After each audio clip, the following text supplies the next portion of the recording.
آپ کہتے ہیں کہ پیر فقیر بزرگ جو مزاروں پر ہوتے ہیں کچھ نہیں دے سکتے، لیکن جب کسی کو کوئی بیماری ہوتی ہے تو بزرگ بچے پر پھونک مارتے ہیں تو وہ ٹھیک ہو جاتا ہے، اور اس کی ہر قسم کی، ان کے پاس بھی یہ چیز ہے یا نہیں؟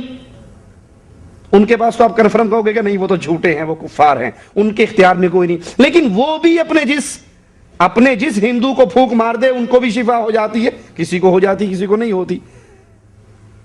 جو یہ کہتے ہیں کہ ہم اپنے بزرگوں کے درباروں پہ گئے، ہم نے سجدہ کیا، ہم نے نظر دی، ہم نے نیاز دی تو ہمارے اولاد نہیں ہوتی تھی، ہو گئی۔ ایک ہندو بھی اپنے مندر میں جا کر یہ سارے عمل کرتا ہے، اس کو بھی اولاد ہو جاتی۔ چلو مان لیا کہ پیر بابا تو اولاد دیتے ہیں، تو کیا مانو گے کہ ہندوؤں کے وہ دیوتا جو پتھر مورتیاں ہیں وہ بھی اولاد دیتی ہیں؟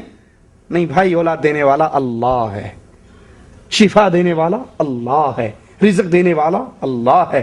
اب آپ چاہے حلال طریقے سے لے لو چاہے حرام طریقے سے لے لو، یہ تو آپ کا اختیار ہے کہ آپ اس کے حصول تک کس طریقے سے۔ ڈاکو بھی روٹی کھا کر سوتا ہے یا نہیں؟ مزدور بھی روٹی کھا کر سوتا ہے، دونوں کو رزق کون دے رہا ہے؟ ایک حلال طریقے سے لے رہا ہے، ایک حرام طریقے سے لے رہا ہے۔ اللہ نے کسی بیمار کی شفا کا ایک وقت مقرر کر رکھا ہے، وہ چاہے اللہ سے مانگتا رہے، وہ وقت آ جائے اللہ اس کو شفا دے دے، چاہے وہ اللہ کو چھوڑ کر کسی ڈھیری پہ گر جائے، کسی مندر پہ گر جائے۔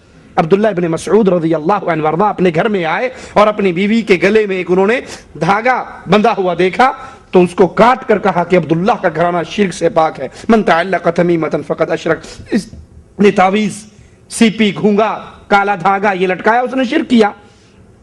تو ان کی بیگم کہنے لگی آپ عجیب بات کرتے ہیں، ہماری آنکھ میں تکلیف ہوتی ہے، ہم فلاں یہودی کے پاس جاتے ہیں، وہ کچھ پڑھ کے پھونک مارتا ہے، تکلیف ختم ہو جاتی ہے۔